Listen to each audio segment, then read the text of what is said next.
And we're back. Top of the hour, on time, and let me understand this. You're using not one, but two screens. This is the same person. Well, Chris, as you know, I'm an avid podcaster, and I have tons of experience with technology, which never fails for me. Yeah. Yeah, so I have to use the Zen box for a moment. So tell us a little bit about who you are for those people who are tuning in today or who will watch this in the future, and a little bit about your journey and then about what you could talk about today, and then we'll start. Sure. I'll talk about what I'm going to talk about, and then I will get a little bit into myself. What I want to discuss today and what the presentation is going to be about is how IT is changing. As a person who's spent the last 20 plus years in an IT role in many ways, the circumstances for an IT professional are certainly changing, and we have to reevaluate what our strategy is for our profession. So I want to share some concepts and things that I've been watching, even as part of my deck here. I have a little bit of my background, but in speaking on this, one of the things I think is really important is I'm not an expert. I'm not a scholar. I'm not a research scientist. I am not one who goes out and studies all the different aspects of the trends of IT, but rather I've been one living it. I've been in multiple roles. I started my career in a verification role, which was basically I verified that what the system had for yellow page names and numbers actually printed out in the yellow pages. That was one of my first jobs in kind of an IT role. I then moved on to do help desk and outsource tech support, and I've worked in several executive positions, started several companies. But really, I have a base for my background in professional services. My father was a mechanic, which obviously is a very service-oriented business, and since then I've owned several services businesses. It's not always just IT. So I want to talk about today is kind of some of the trends that are reshaping the industry. Much like any other services businesses, they get influenced by economics, by changes in technology. So I'm going to talk about some of those today and just really put out there just some concepts and ideas that I have that I'm seeing. Some people may not agree with them. Over the past, how many hours are we into this now? 19 hours for TFT? This is our 19-hour. Let me see how many people we got left. 1, 2, 3, 4 people. So you're an hour 20. Yeah. So I hate to say it, but I'm actually going to go contrary to a lot of the things that some of the folks have been talking about, and I'll try to call them out specifically, and hopefully that will spark dialogue. I just really want to get IT professionals, CIOs, those in the IT leadership, to start thinking a little bit differently about their role and about the way they're structuring things. Okay, I'm going to go ahead and fade out like I always do and just turn it over to you. So take it away, Hoop. You got it.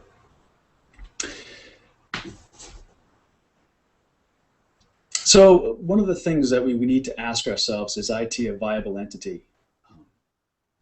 IT has been a critical business pillar, but is it going to continue to be that way? And really there's a lot of controversy around this.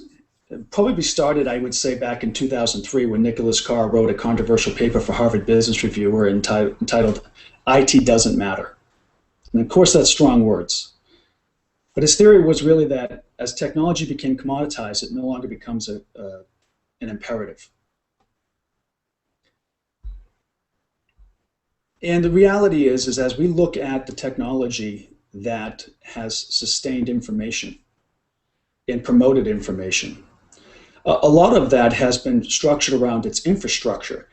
And really what Nicholas Carr was trying to say is that as these key components of technology become consequential to competitive differentiation, as they become commoditized or as they become more readily available, they're not as much of as a competitive advantage as they used to be.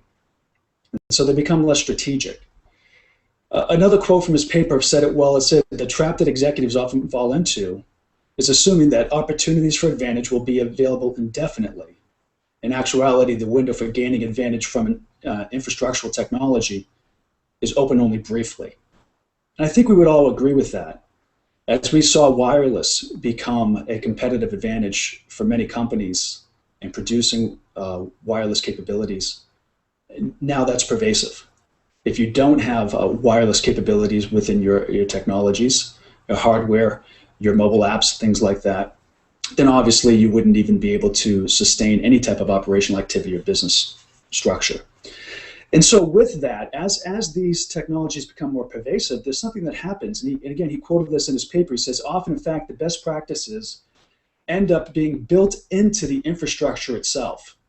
And that's the key point that I'd like to talk about today, is how when we see the best practices developed around our infrastructure, it starts to negate some of the need for these organizational structures that we've seen in traditional IT. So whether you believe Nicholas Carr is right or wrong, the reality is, and we can show this, is that recent changes in the business environment support his hypothesis. And if it's true, that's the case, then reality is that IT soon will become irrelevant. And let me preface that. Let me talk about what I mean by that. I'm not saying that information technology itself will become irrelevant. It never will. What I'm saying is that as a department, it could become irrelevant. And the reason why I'm saying that is true strategy and business alignment seems an elusive and grandiose dream to most CIOs. And CIOs are constantly struggling between risk and progress. In fact, I believe that's one of the fundamental reasons why CIOs have such a short lifespan, is that when things are out of control because of the pure run rate of being progressive, they bring in a new CIO who can kind of turn chaos into control. But then after a year and a half of blocking the progress, what happens is they want a CIO who's more innovative, and they bring in another CIO who can kind of unleash the dogs and let things run. And so for me, it really wasn't until I moved outside of a traditional IT role, got more into marketing operations, got more involved at the leadership level of organizations, smaller organizations, where I could see the true impact of the IT services, both internally and externally. In particular, when I became CIO of an outsourcing company, I was their CIO and their chief marketing officer. And I could fundamentally see that some of the things that we were providing as an outsourcer were going to be too commoditized, and they weren't value driving. And that ultimately meant a competitive disadvantage for the organization. And so this awareness really enlightened me to the fact that the IT landscape is certainly changing, and that we need to ask ourselves, does a business truly need an IT department? Even other studies and other progressives have shown that the real role of the CIO is fundamentally changing. They want them to be more business driving. We're hearing this constantly. Recently at the 2012 symposium event, which is an event for CIOs, the main topic was get out there and learn the business. And it was interesting to me that while we're focused on IT leaders learning the business, their core mission typically goes against that. Really, they're being viewed as a service provider or an enabler. And the structure of IT typically doesn't lend itself to what the organization truly wants. And so I just kind of found it funny. Here's a typical CIO mission statement. And if you notice the Dilbert mission statement that's underneath it, looks almost the same. Now, Scott Adams has a great ability to look at things from a humorous perspective, but he also looks at things very realistically. And again, I think somehow in IT, knowledge workers not understanding the business has made them irrelevant. It's just stupid and ridiculous. I think knowledge workers do understand the business. In fact, many times, and many of the IT people I've spoken to understand the business better than other people in the business. So to me, it's not IT being irrelevant because it's not an entity that doesn't understand the business. I truly believe that IT is becoming irrelevant because it's an entity.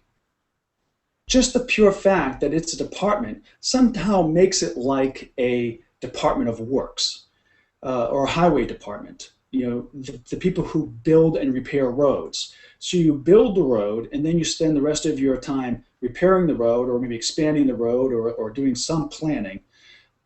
The reality is you're not involved at the level of what truly needs to happen from an infrastructure perspective and the city infrastructure, which is, where is the revenue coming from? Where's the taxes? Where's the operations? And so as IT becomes more pervasive in the business, which it is, there's not a department really in a modern day business that can run without information technology. It begs the question, do we need a department that is siloed and running with that? In a lot of ways, what I'm seeing in the industry is that we are promoting IT departments to put on those orange vests like road workers and enforce their power of stopping traffic and fixing bridges and expanding roads. And we look at even some of the terminology in and around information. For instance, heck, we even call the information superhighway. The internet, the information superhighway. It has these consistent terms of infrastructure. And what it doesn't have is those broad-based terms of value or market capture. Now, I'm not trying to play the role of Nicholas Carr. I don't believe in everything that he says. But the fact is that if you act like an infrastructure department, you will be treated like one.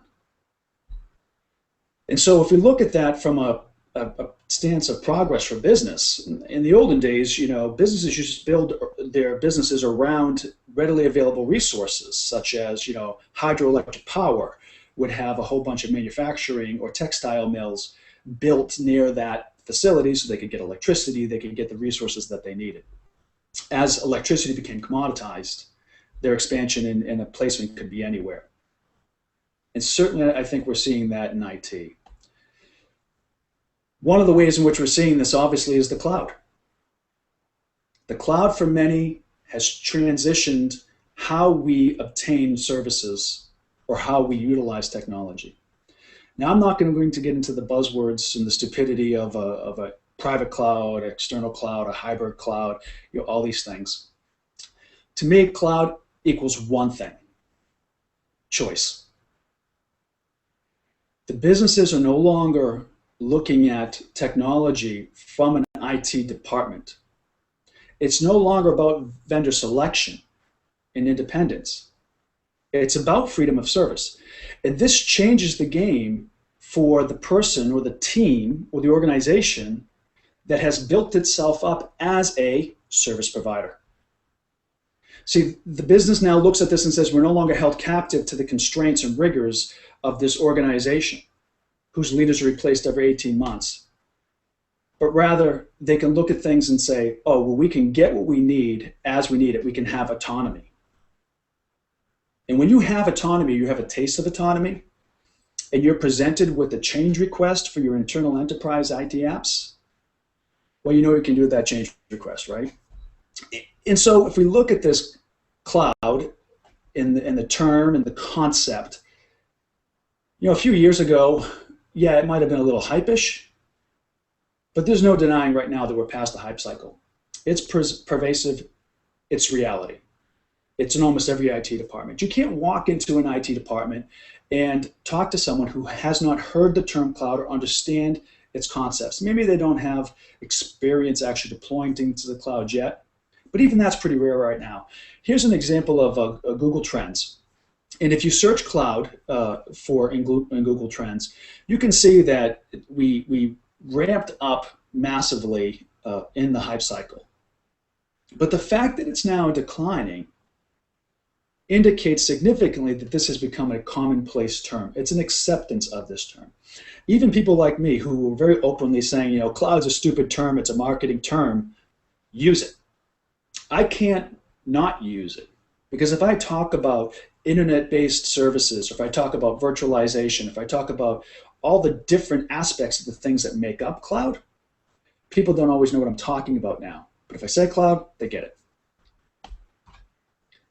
Another big factor of cloud that we can't ignore is that it's economically driving changes. What do I mean by that?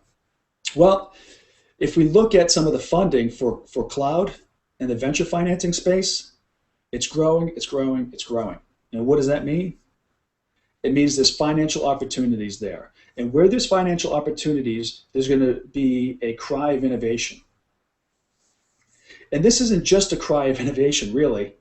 It's actually a cry of freedom. See, businesses are looking at this and saying, finally, we're willing to pay our way out of slavery and achieve the autonomy and the success that we know that we can achieve without all the risks of organizations who just haven't delivered. And unfortunately, many IT organizations fit that bill. Another big trend that I think that we need to evaluate is the bring your own device to work. BYOD, whether you love it, hate it, or on the fence, it really doesn't matter. Again, the reality is organizations are faced with this challenge or opportunity.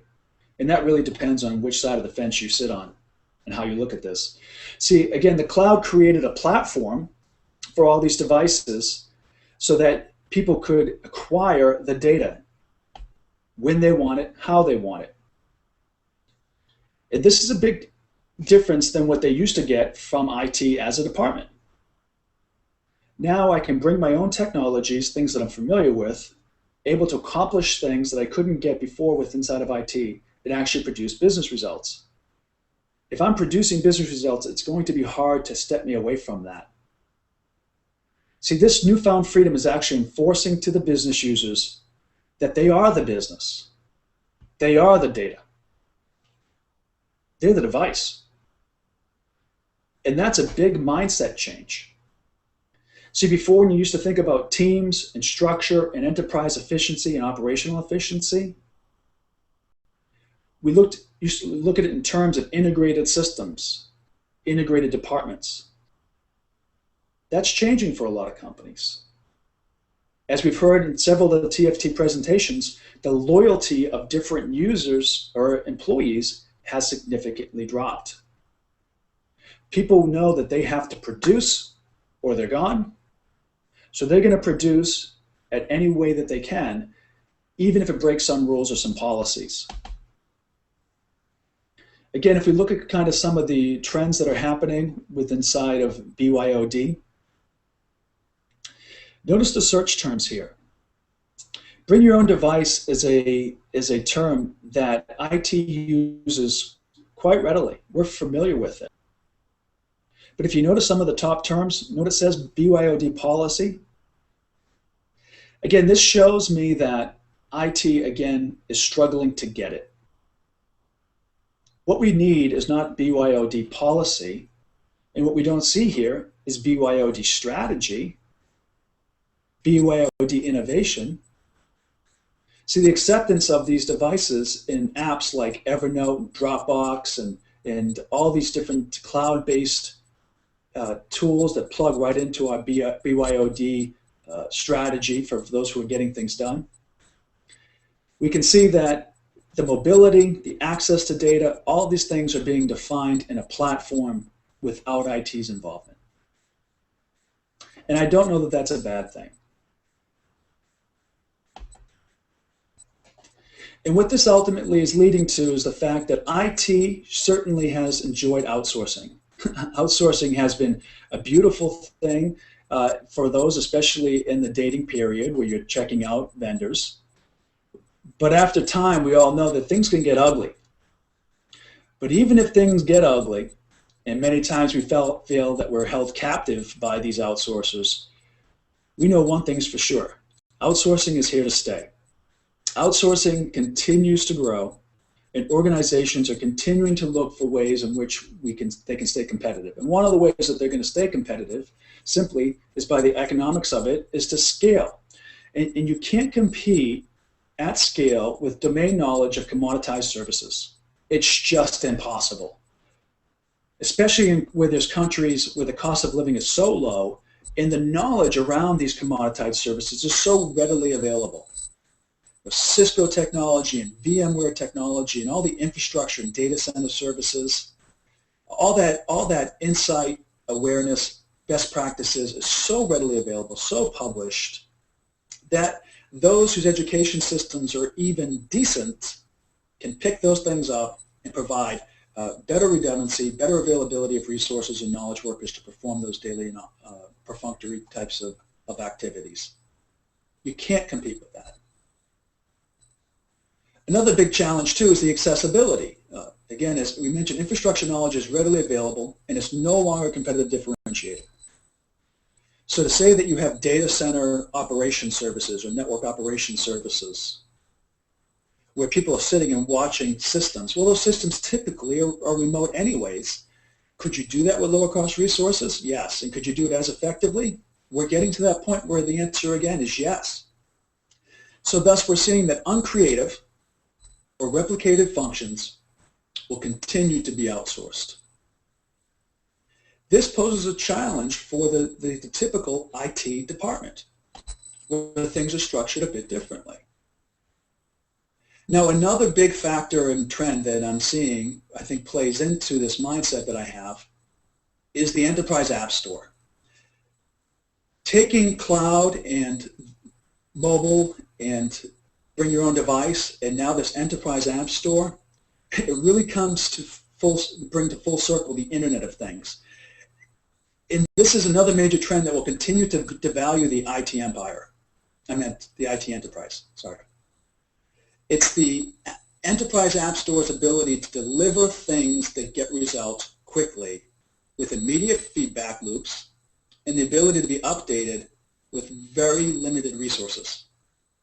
And it's not actually so much the idea of an enterprise app store or any kind of technology behind it. It's the app store mentality. Consumers will download apps, use them for the purpose that they see, fit for purpose, fit for use, immediately use it, get value out of it, and then just delete it. And that mindset is so fundamentally different to the way that the enterprise IT is structured. So when you have that mindset of an enterprise app store and you look at traditional IT, look at it. Your PMO organization. Would I want that with enterprise app store? No thanks. Don't want it, right? Do I want IT service management? I don't want IT services at all. I want IT results. I want information technology. I want to get it. I want to use it. I want to be done with it. So it even begs the question, then, do you even need a CIO? Maybe. And I think there's opportunities there. And this isn't just to say that IT is going away. And I'm going to hopefully show some opportunities that I think are very real and I think many IT people would benefit from focusing on.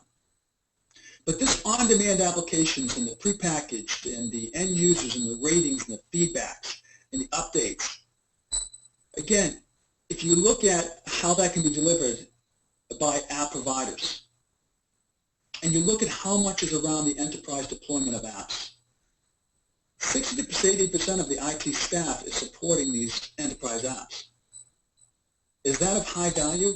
Will that continue to be something that drives the business economic? One last trend I want to talk about is mergers and acquisitions.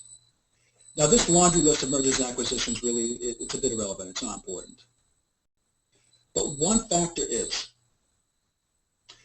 look at how many organizations have been swallowed up by bigger organizations. Now this has been happening for 25, 30 years, and we could say, well, it's really not that big of a deal. But the reality is when we look at how much energy and time is spent by IT evaluating and building strategy around these technologies, we see that a lot of that goes away as things become more mainstream into enterprise software, enterprise suites of software. And as these software provide things and capabilities best of breed, it reduces the amount of IT resources that are needed then to support them. Also, too, if you look at the mergers and acquisitions as of late, companies have started to do a better job of quickly integrating the best points of those technologies and turning around and delivering on them. So I think they've solved that problem. We used to say, oh no, great technology got sucked up by one of the big boys. And the reality is now I think we don't say that as much because companies have had a better acquisition strategy. So when you take that into consideration with all the aforementioned trends, the reality is the complexity in IT is really being demystified, again, by these best-of-breed components starting to bubble up and come forward. we see this happening, when we look back at some of the internal technologies that IT is continuing to support, some of the legacy that IT is continuing to support, it starts to become unnecessary. We start to see the reality of these technologies going away. And certainly we're seeing that any CIO who's building a homegrown solution really is going to be ousted pretty quickly. If the business supports that these days. Hey, Matt. Yeah, please go ahead. You're doing a great job. Listen, I think the interwebs, the intertubes are acting up a bit. One of your microphones has gotten a little bit scratchy. Okay. It's almost. Is it So this one? I don't know. So do you want to switch microphones or? I got two microphones on me right now. I can turn one down, one down. How's this? Better? Yeah, it's actually getting a little bit worse now. So Okay, well, I'll switch it back to this one. How's that? Good? it's fine. It's almost like there's a device near the phone or something. I mean, I'm sure it's getting a little worse. Oh, that's real good now. It's nothing. Is that better? It's okay. Push on through. Ah, I have a full custom US 122 MK2 studio surrounding me to try to make sure that my audio is good. I just Yeah, it started out great. It's just right now it's really falling apart. So, do you want me to invite you back to the Hangout when you can finish where you are right now and see if it makes a difference? well, it's got. Um, I don't know. I'm just getting some notifications from different folks that uh, they're getting some feedback, and right now you actually I can't hear you right now. Yeah, I'm just getting scratches. Now let me check real quick.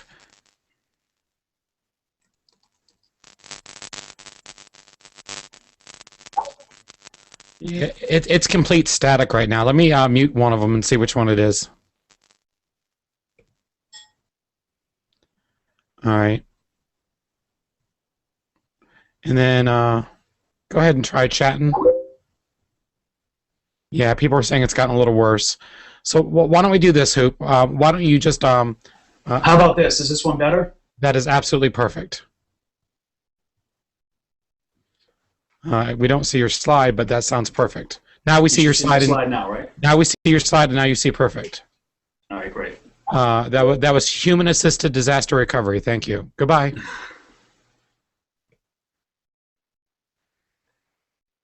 So give me 1 second. I have to just shut my own personal volume off here for a second.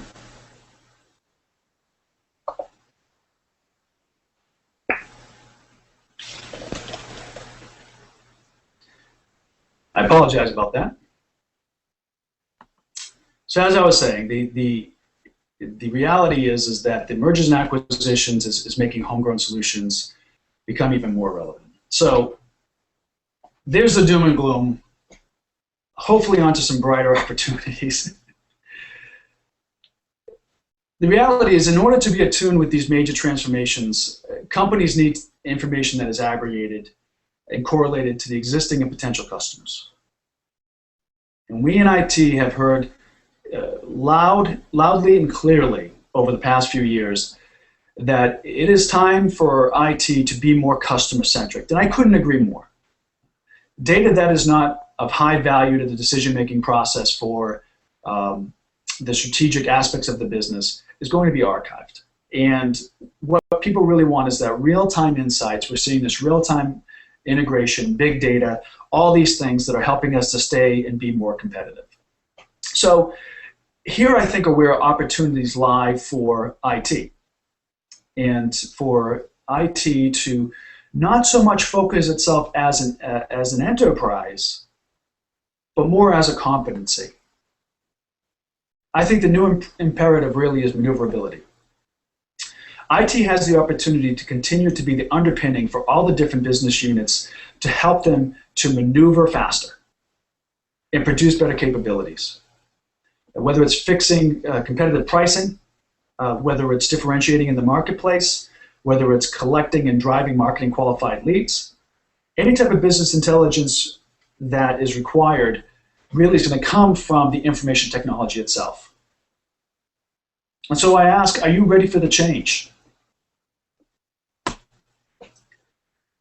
looking at just the U.S. labor statistics alone and the way that it's positioned in the U.S. labor market, we can see that IT is really going to be a high growth market. This is exciting.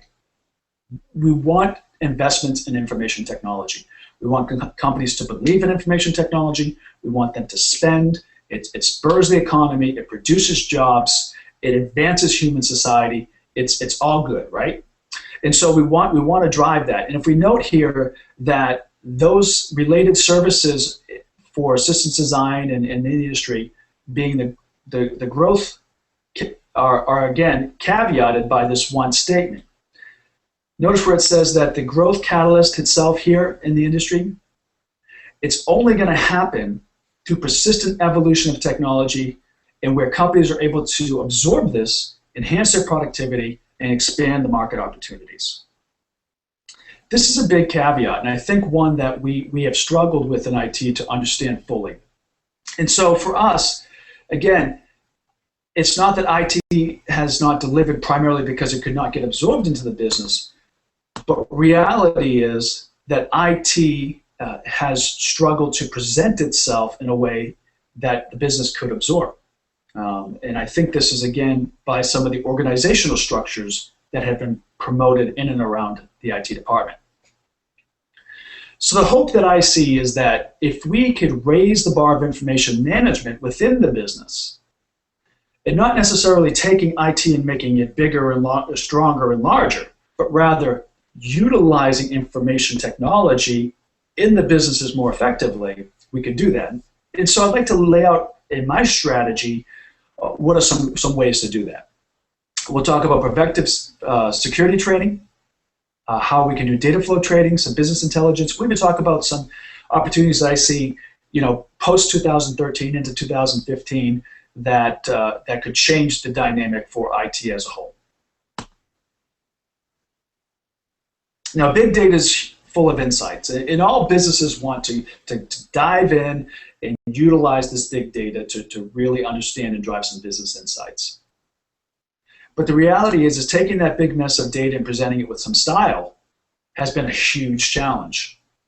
Where there's a challenge, there's opportunities. For those in IT, particularly in service management, who've spent the last decade trying to understand how to take globs of metrics and present them in a meaningful way, can now stop focusing on improving IT through CSI. Sorry, Peter. But really looking at improving the business through CSI, right? And I'm sure Peter would agree with that. That there's real money here. There's real money in taking data and presenting it in a way that can be consumed. We talk about warranty and utility a lot when it comes to the services provided of IT. I have for a number of years talked about the aesthetics of what we deliver. And those aesthetics mean something, right? The presentation of information is going to change the way that things are presented. Now, I'm not saying that we necessarily go work for the CMO, but something that's not a bad idea, and I'll tell you why. The Chief Marketing Officer has the primary role for driving market initiatives, for taking the business to the next level. Big data, information technology are primary drivers for that.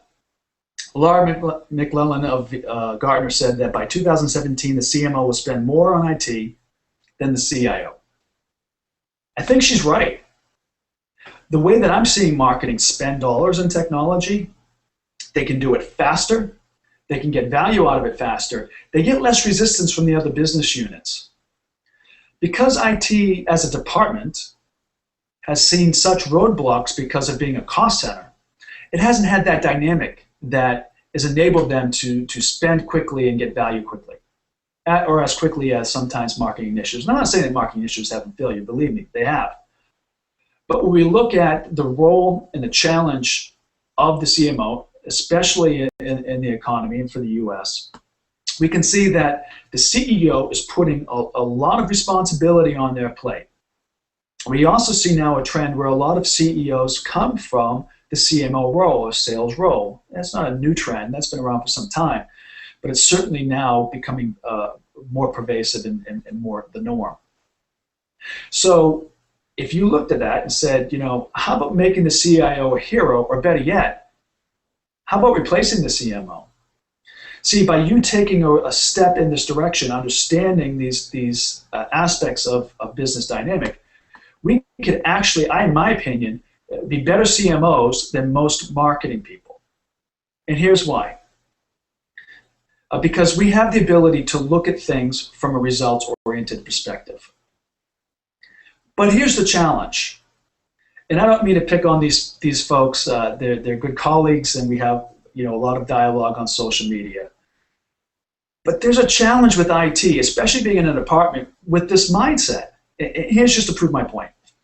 We know social media is open. We know social media is a place where the community dictates the guidelines. The community determines in which direction the community goes. And yet just recently on Facebook, there was a few posts, and here's just a couple quotes where you can see the IT mentality coming out about guidelines. It's not about guidelines. And again, I'm not trying to bash these folks in any way. But the fact is that they're more concerned with risk and control than they are about trust. Everyone using social media really is a vendor, whether they're selling themselves or selling their ideas or whatever they're doing. So when a community starts to bash and say, oh, you're a vendor, don't put this up here, or they delete posts or things like that, they're enforcing or they're policing a community. Now, I'm not saying we don't need community guidelines. What I'm trying to get here is that when it comes to data, IT has been too risk adverse and they've been too much about control. There is a way in which we can speak to the market dynamics of a business. And I think this is a real opportunity for us. Here are some terms that I think every IT person should become more familiar with.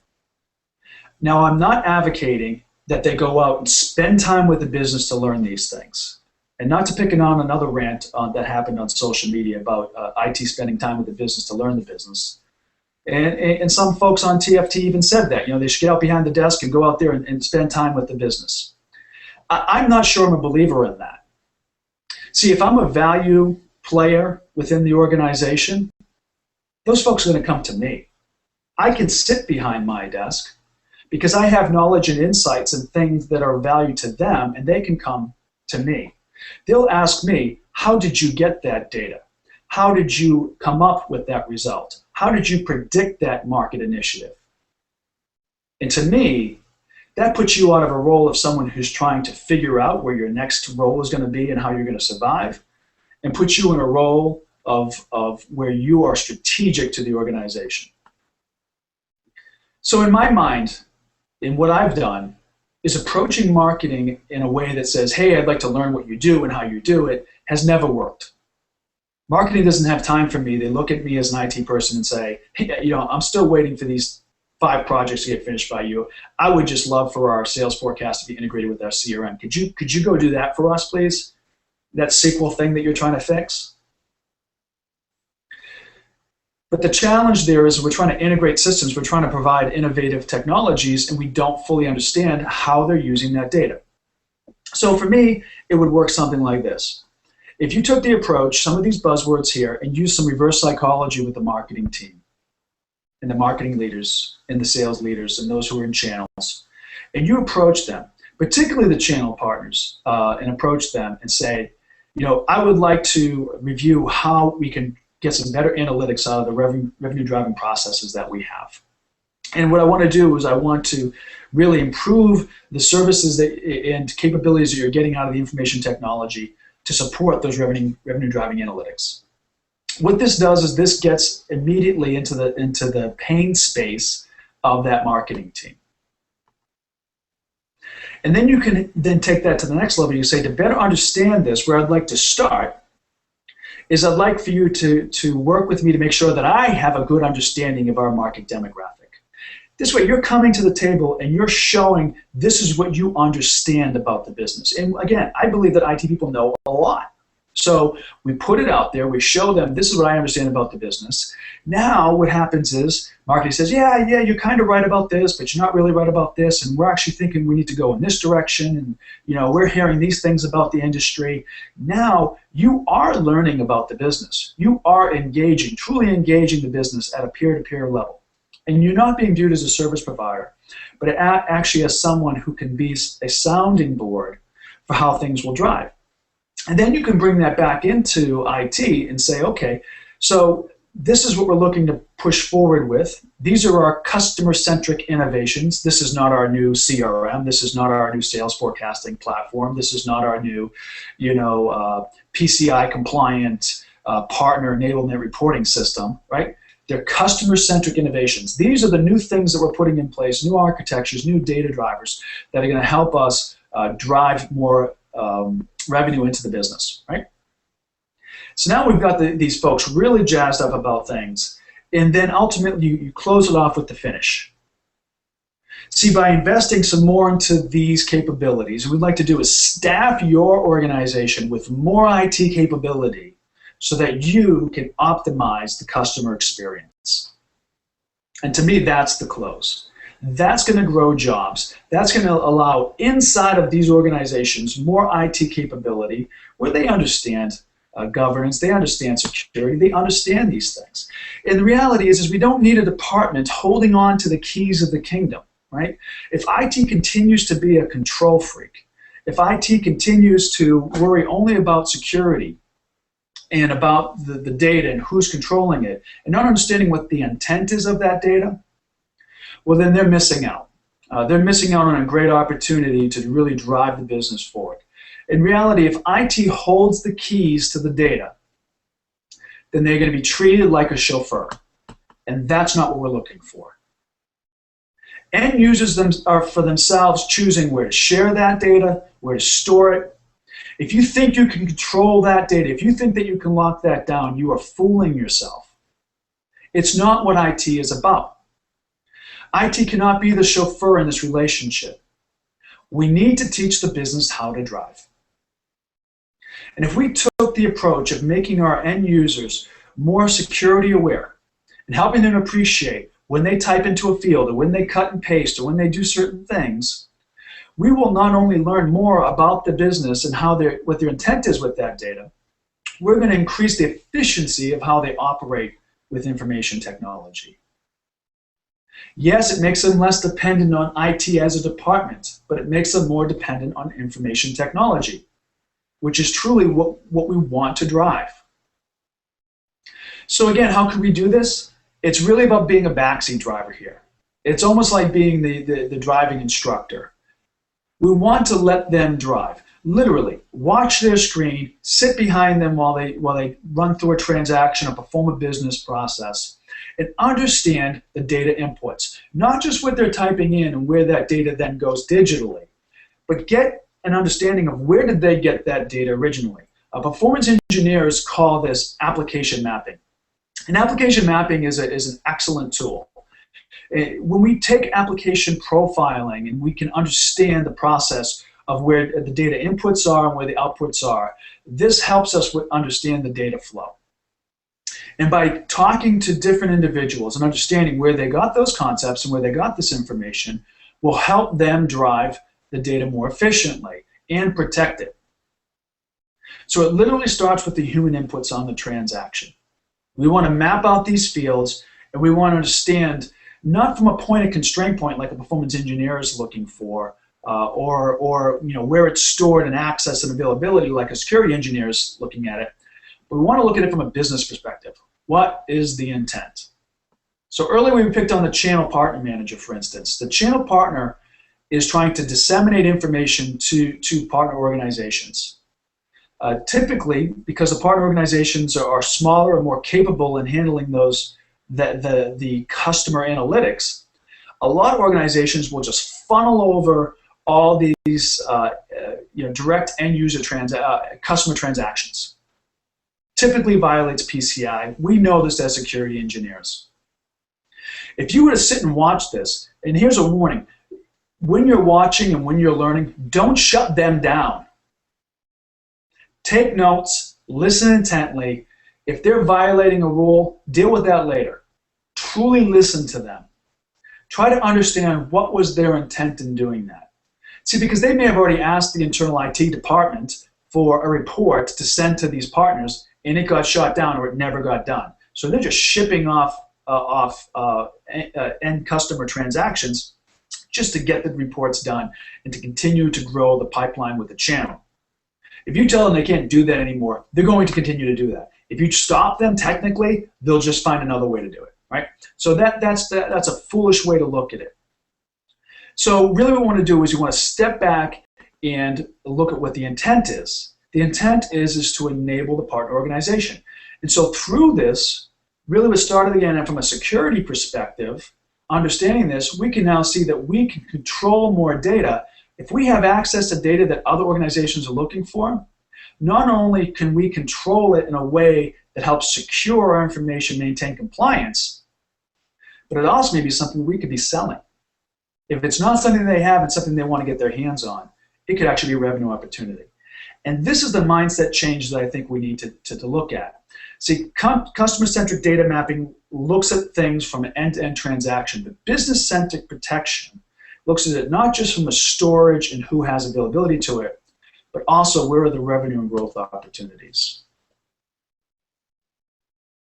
Another point we want to think about is our mobile strategy. Here is great opportunities. Mobile devices are on the rise. And I'm not talking simply about smartphones. I'm talking about accessibility to information. I'm talking about cloud-based integration, offline synchronization strategies. I'm talking about media optimization. I'm talking about taking big data and all these data points and delivering it in video or real-time slide share to those who want that insight at their fingertips. When we look at the trends around the mobile, we can see that video is growing exponentially. It's the largest consumption of media in mobile, and it makes perfect sense. If we can find ways to take our eyes off of reports and spreadsheets and see very quickly with a picture or a video the information we're looking for, we're going to have better decision-making capabilities faster, right? We kicked off TFT with a person who was talking about these integrated devices where people could actually use GPS by signaling on their body. Okay, it's a bit mobile, it's a bit geocentric, it's a bit of all these things, but the reality is that things that can have that human touch point where we can collect a whole lot of data and provide insights from it, these are huge opportunities for information technology. And so in this, there's just so much growth and expansion. We've really just touched the tip of the iceberg here. We have integrated machine learning, we have interactive data mining, we have visual analytics, and again, I think these are huge opportunities for those who have been stuck in that enterprise IT mindset of collecting data, controlling data, looking at reports, analyzing reports. Our analytical minds, our trend analysis, our capabilities there are huge. And we have to think about, too, when it comes to our mobile strategy, is that our mobile is not just an output. It's also an input. And if we can find ways to better integrate our big data with human inputs, it helps the artificial learning become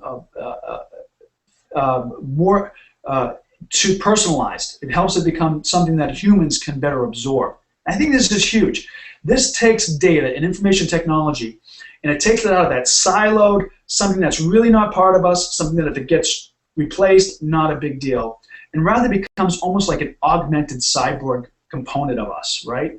It's something that we need and we live by and we utilize and we're making decisions off of. And it's incorporating the human interaction so that the algorithms get smarter about us. Again, the TFT presentation that we kicked off with was just fantastic in this regard, and I think we have so much more to look forward to there. So in conclusion, I really think that IT needs to redefine itself. We need to define itself as a competency and not a business structure. We need to recognize that our opportunity exists in making IT more pervasive and more capable across the organization.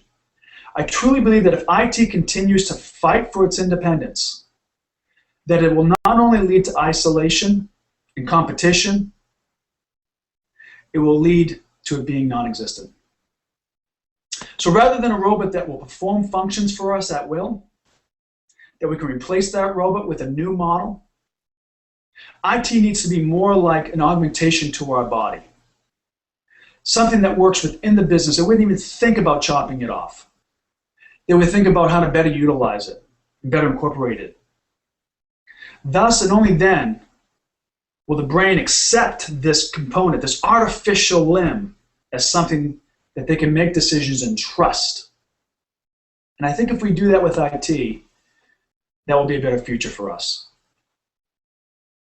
I think it would be better not to die. Don't you?